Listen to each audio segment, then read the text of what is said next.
Welcome to the Fitness Simplified podcast. I'm Brooke Davis, women's functional nutritionist and fitness specialist with Elysian Women's Wellness, and I'm here to simplify your fitness. Today, we're diving into a topic that so many women struggle with, and that is our relationship with food. The reality of it is that food isn't just fuel. It's tied to our emotions, our habits, our culture, and for a lot of us, even our sense of self-worth. But what if you could shift from seeing food as the enemy or something that you have to blatantly avoid to embracing it as a sense of nourishment and empowerment and recognizing when it is those other things like comfort, connection, things like that. So to help us unpack this, I am so excited to be joined by Anna Clough, a fellow women's health and fitness coach and owner of Strong and Healthy. She is here and is going to share her insights on how we can really break free from restrictive diets, get rid of the food guilt, and ultimately build a way more balanced and intuitive approach to eating. So whether you have struggled with emotional eating, chronic dieting, or you simply just want to feel more at peace with your food choices, this conversation is for you. So let's get into it. Hello and welcome, Anna. Thank you so much for joining me today. Thank you so much for having me here, Brooke. I'm really excited to chat with you today.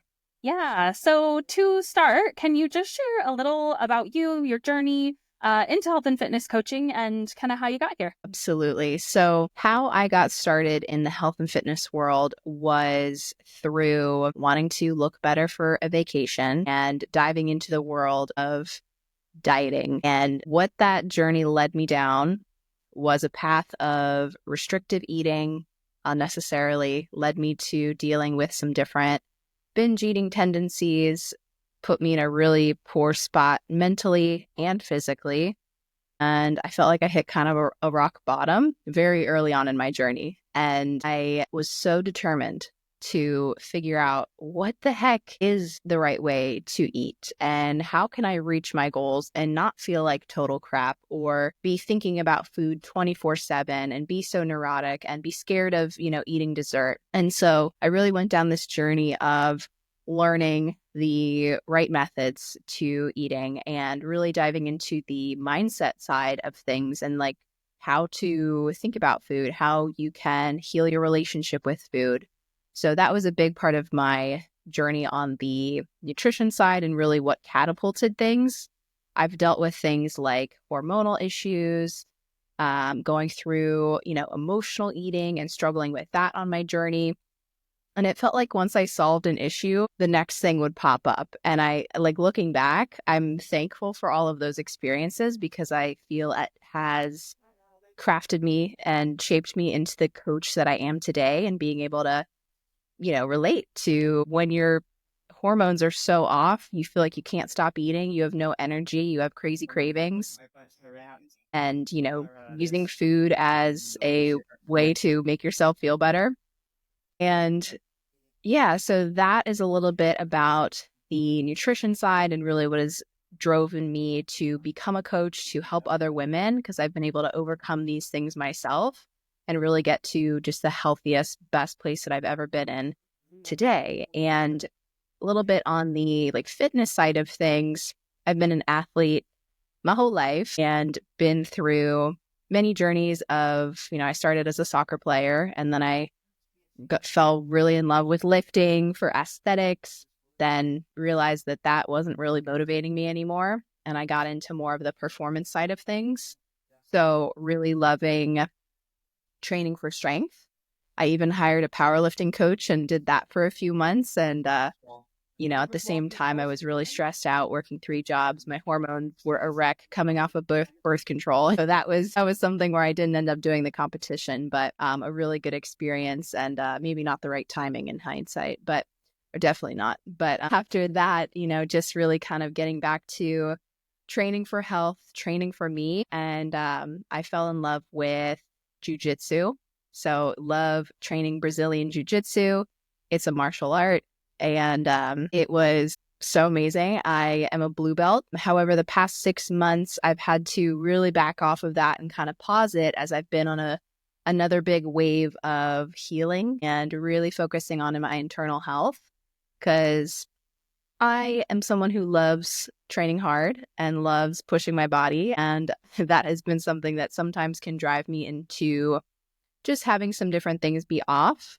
And so, that's something that I'm really passionate about helping people with, is learning how can we train in a way to, reach these goals and have fun, but do so in a way that's not impeding our health like it has for me in the past. Thank you for sharing all of that. You have definitely had quite a journey. And I love that, somebody in your position who is now a coach, right? Being able to share the ups and downs and even, like you said, still be kind of going through it. And it's really just proof that it is a journey. It's a never ending, ever growing, practice of finding out what your body needs, how you can support it, and all of these different phases and facets of life. So yeah, thank you for sharing all of that. And I think, like you said, it really does allow you to have better insight and to be able to help others work through that. We also have a lot in common. I played soccer in college as well, and also did jujitsu. I haven't done it for a while, but it was actually just thinking about getting back into it. So I love that. That's awesome. So when talking about having a healthy relationship with food, you mentioned that you had struggled with the dieting version. You went through the hormonal version and overeating. And so what does having a healthy relationship with food kind of mean to you? What does that look like for most people? Yeah, that's a really great question. And I think that for me, it means not thinking about food all the time. That was something that food used to be like this centric thing on my mind. It was all I thought about. When I would finish eating, my mind was on what was I eating next. And I became very obsessed and very neurotic about my food, constantly planning, constantly thinking about it. And so for me, that's been a really big piece of my journey, is learning how to make nutrition almost the least interesting part of my life. I think that for some people, they, on one hand, they really struggle with their nutrition, maybe overeating and things like that. But they're making nutrition this centric, big part of their day, where all they think about is what, they're going to eat and how to make it the most delicious thing in the whole entire world, which I think it's awesome to eat just for pleasure. But at the same time, we have to really balance that out and eat to nourish our bodies. And so when we can sort of switch our mindset most of the time to, hey, I'm eating because I need to nourish my body in this way. I want to eat this way to support my body the best way, to move me forward towards my goals, to nourish myself for energy and all the things. And then some percentage of the time, I'm going to go ahead and appreciate food for its taste. I'm going to really indulge and maybe appreciate just sharing, this cake with my family or whatever it might be. But sort of getting away from that as being the 100% of the time approach to nutrition. So that's a really big part of a healthy relationship with food to me.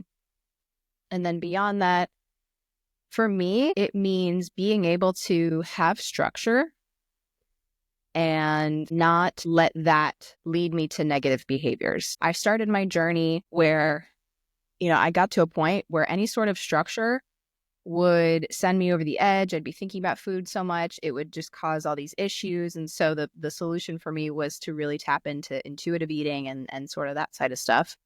But coming back to a more balanced approach for me is I'm able to now be structured with food, not have all this mind drama about my nutrition, and be able to go about things in a structured way, support my body and my health the best possible way, and not have it be this big deal thing. So that for me is kind of my perspective with that. I'm sure, that's a very subjective thing for any person and what that really means to them. And especially where you're at in your journey too. For me, a few years ago, a healthy relationship with food was not looking at any numbers, was, being in tune with my body really and just listening to what my body was saying, slowing down with food and really, really diving into that side. For me right now, a healthy relationship with food means making it easy and nourishing my body and like leaning into some structure, right? I think there's lots of different phases that a lot of us go through with nutrition, and we kind of have to like learn the hard way sometimes. I mean, obviously our goal as coaches is to prevent those hard times, but sometimes it's very easy to fall into those restrictive behaviors and just these mindset beliefs that don't necessarily serve us, that we sort of have to learn through to be able to come out the other side and truly have a healthy relationship with food. Yeah, that is so many great points. And as far as what you're talking about, your journey, I love that you have that perspective, because it sounds like most of kind of your struggle actually came from trying to like be healthy with food and like reach that goal, right? Whereas I think most people think about having an unhealthy relationship with food in the way that, they're eating unhealthy food, or they are eating too much, or they're overeating, or right, you mentioned like binge eating, things like that, right? Whereas there is, a whole nother side of the spectrum that, you can be healthy, you can eat healthy food and, maybe not even be overweight or have hormonal issues or whatever, but still have an unhealthy relationship with food. And that comes back to the mental component of it, where, you're constantly either thinking about what your next meal is going to be, or if you're hitting those macros perfectly, or what does this meal have in it that I quote unquote should or shouldn't have. And so, like I said, I think that just brings up a kind of, maybe even a hidden and less talked about aspect of having a healthy relationship with food. So yeah, thank you. Thank you for sharing that perspective as well.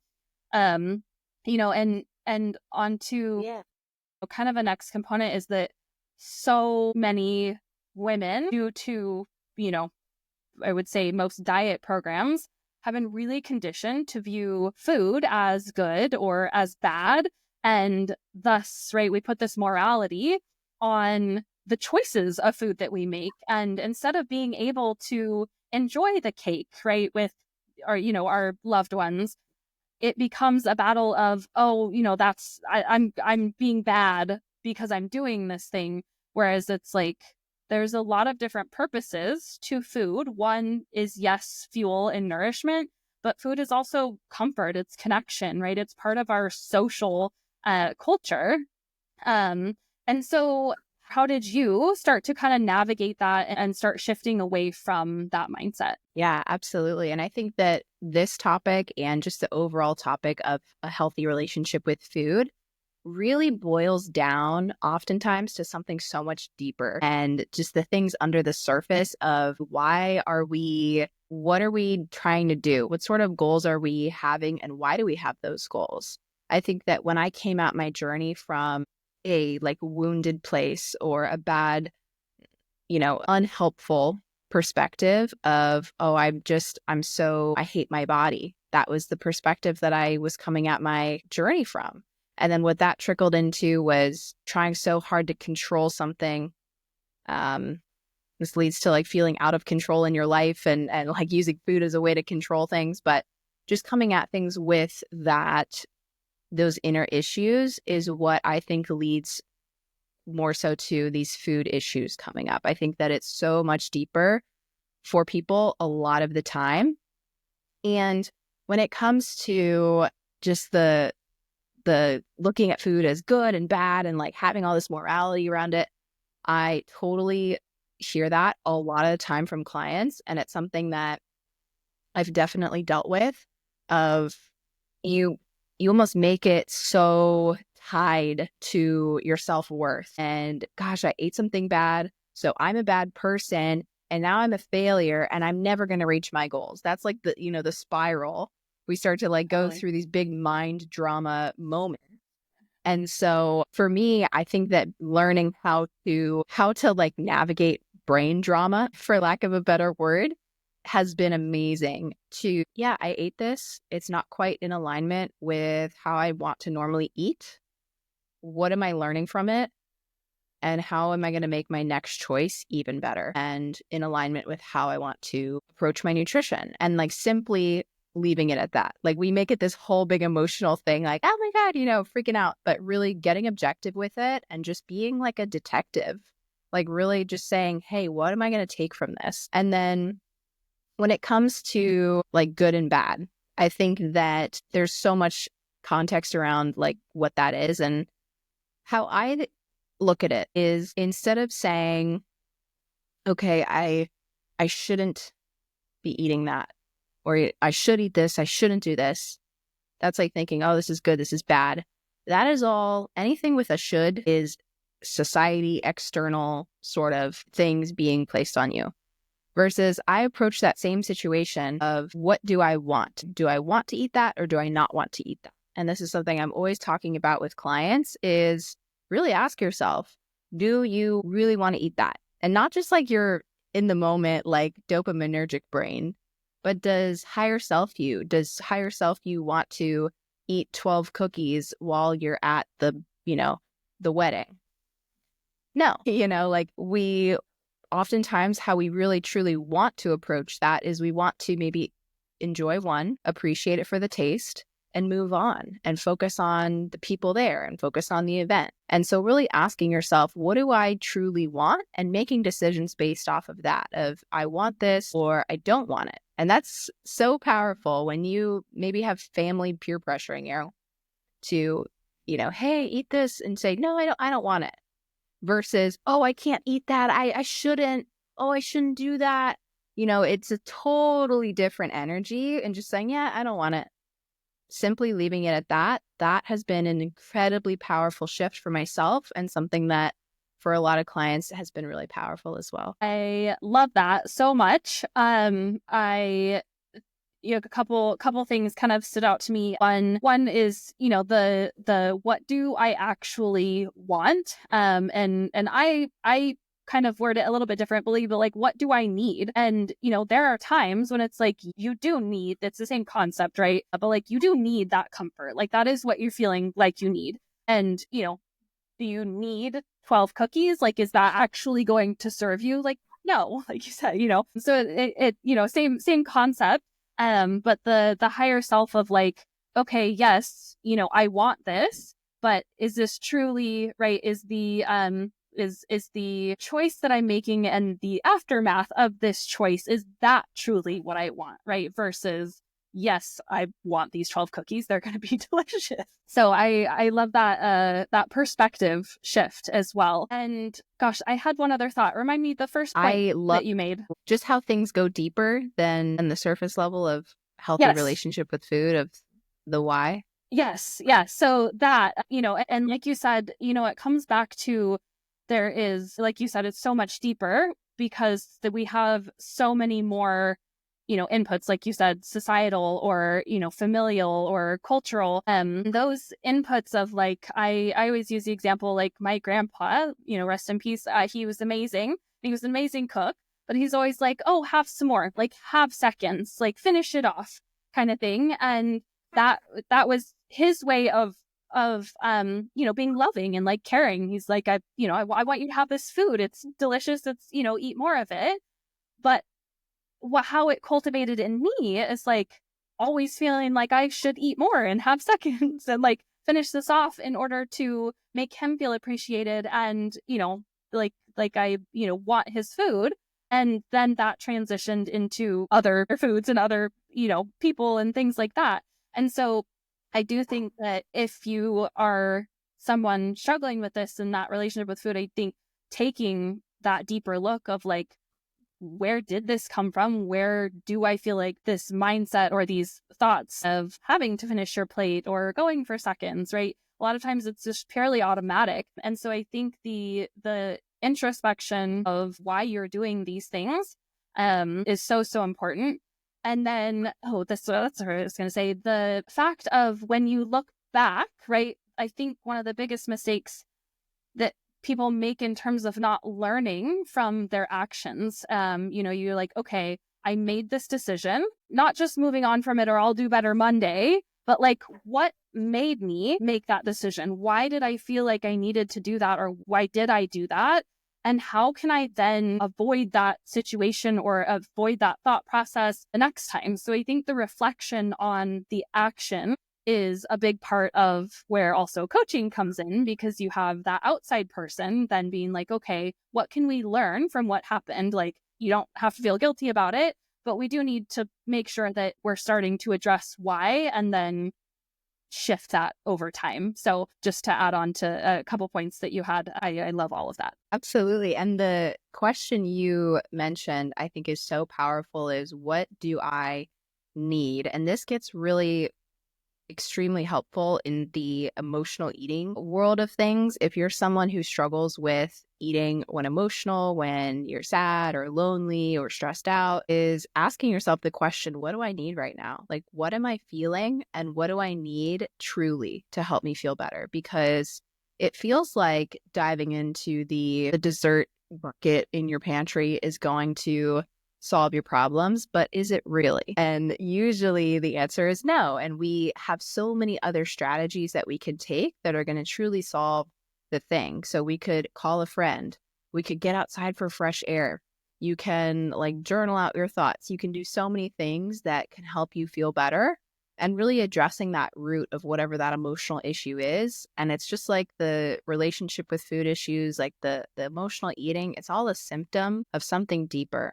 What are these deeper needs that we're not meeting, and how can we meet those to, create and let go of food as being like the big thing that we feel solves everything? Yeah, absolutely. There's, a lot of other aspects to health outside of food. And so, like you said, addressing the root cause of the symptom is absolutely part of the permanent change that, needs to happen for sure. So you mentioned this in kind of part of your journey, intuitive eating. And I talk quite a bit about this. I don't believe in intuitive eating from a kind of baseline standpoint. I think there has been way too much input, in our food, from chemical makeup to its design, right? Intentionally being hyper palatable, to the things that I talked about in terms of, familial and societal input on the things that we should and should be eating and how we should be eating. And so what I call it is educated eating.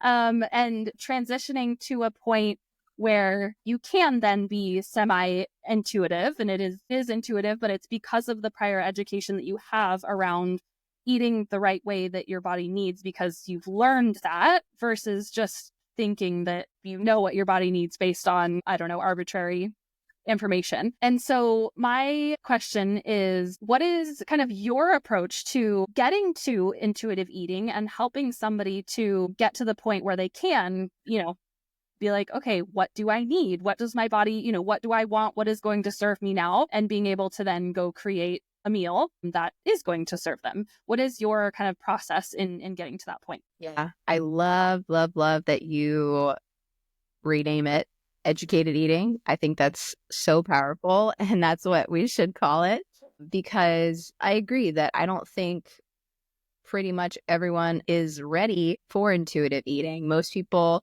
have not gone through the process of really learning nutrition, and unfortunately, it isn't something that just comes intuitive to all of us, with the hyperpalatable foods, like you said, being pushed in our faces, and all of the marketing of just, food here and there, and mirror neurons to everyone that's around us and doing the same things that they're doing. That's just too many things working against us to like truly be in tune with our bodies, and to be able to listen to our bodies and feel amazing and reach our goals, and never have to be intentional or track anything.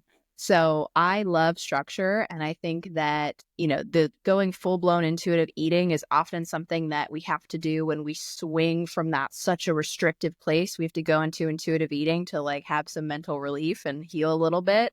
I see that a lot. That's resonates with me. And I see that a lot in like just people's journeys. But I think that really a healthy, like we talked about, relationship with food is being able to use structure, being able to track your food, being able to take these different tools and use them as tools, and not have it be this big issue thing. And so I think that for most people, We need to go through a structured approach. We need to learn how to be able to adhere to that and to be able to navigate the challenges along the way. So that's really how I look at things, and had another really great point that left my brain, but it'll come back. Yeah, it's a journey. There are kind of checkpoints along the way that have to be met and understood, and allow your body to recognize and see how it feels to have the right nutrients and the right macronutrients and micronutrients, and be hitting, some of those targets intentionally and knowing that you're hitting them and feeling how your body responds. And then you can use those cues later on to be like, oh, like my digestion is a little bit off. Like I probably need more fiber, like not going to the bathroom super regularly, probably need some more vegetables. Like I'm feeling, cravings, like I'm going for snacking. I probably need more protein. Like a lot of those different, things that people just, I would say, put off as who they are or habits that they have that they can't do anything about, actually come back to the fact that they're missing things in their diet, and they're trying to intuitively eat or even, eat healthier. But because they're missing these key things, because they don't have the education to back it up, it's not likely to be successful long term, which is a lot of what we see. Yes. And this reminded me, thank you for reminding me of my point, is that someone who is dealing with blood sugar dysregulation, who's dealing with gut issues, who, like a lot of people are dealing with these different metabolic issues. And if we expect someone to be able to just, oh yeah, I'm going to like intuitively eat and heal, all these things, it's really quite a feat that I would say is not realistic. And so we do need structure. We do need to sometimes push our body in a way that we can get ourselves out of that spot and get into better health. Because the interesting thing, like I've been sharing this a lot with clients recently who, we're running something like a GI map, and I have a client who she's dealing with really high cravings. She says very intense cravings for certain things. And what happens is when our gut is off, if you have bad bacteria overgrowth, that bacteria likes to grow with sugar. So it can literally send signals to your brain to crave sugar. And when I learned that, I was like, whoa, that's insane, but it makes so much sense. And so when people are like, oh, I just have a crazy sweet tooth, and they just, like you said, believe that that's just them, it's like, okay, but we really need to work on that. We need to make sure your gut is in an absolutely amazing place, and then we can be in a really good spot to educatedly eat. Yeah, 100%. It's so funny. The common things you hear, and where you're like, do you have sugar craving? Like, do you just have a sweet tooth, or like, do you have some serious dysbiosis? Like, so that's definitely, another consideration. And then, you mentioned like going through hormonal shifts, and especially in midlife, which is a lot of who we work with, a lot of those hormonal shifts, right? You mentioned blood sugar dysregulation, things like that all play such a huge role in the emotional state of one, of course, but along with how they navigate food and what they are reaching for and things like that. It is yeah, it's so much deeper than the surface level of what you're craving, what you feel like your body wants and things like that. So my question is, how do you feel like women can best rebuild that trust with their bodies after years of either not paying attention to it, not eating the right things, whether that is overeating processed foods, whatever it is, or from years of dieting and restricting and coming from that place? Give me either some step-by-steps, some overview of how women can actually start to rebuild that trust with themselves. Yes, I would say step one is hire a freaking amazing coach like Brooke or myself, and that will get you Amen. really far. But other than that, I would say first, really start to lean in to the concepts of mindful eating. And what I mean by that is actually chewing your food. So a lot of us, including myself, it's very easy to just like swallow food whole and I'm not even thinking about it. And, you're distracted. And that is the opposite of mindful eating. So coming back to slowing down, chewing your food, being present, all those things are going to help your gut and your brain have time to be on the same page, connect with each other to, signal to your brain, okay, like we're full. Because it does take, I think, at least 10 minutes, if not more, for your brain to really catch up to your stomach in a way. It's 20 minutes. That's why if you've ever gone back for seconds and oh yeah, I'm so hungry for seconds. Then you have seconds and you're like, oh my God, I can't breathe. Like that's what's going on, is there's a delay there. So we need to slow it down. We need to get really in touch with ourselves. And that's what really leaning into that helped me a ton. And then making sure that your body is functioning well from an internal perspective. I think that just like we're talking about, if you have gut issues, if you have hormone issues, if you have blood sugar issues, like all those things, if you're dealing with that, it's going to lead to being kind of really tough to try and eat in a way that, is like more intuitive. So really healing some of those issues is where I would really start and really look at.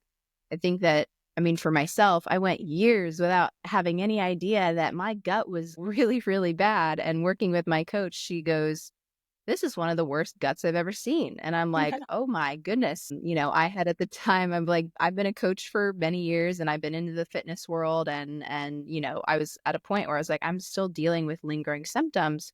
What is going on? And so healing, the gut has been absolutely game changer. And I think that there's a ton of mental work to be done, which we touched on and was huge for me.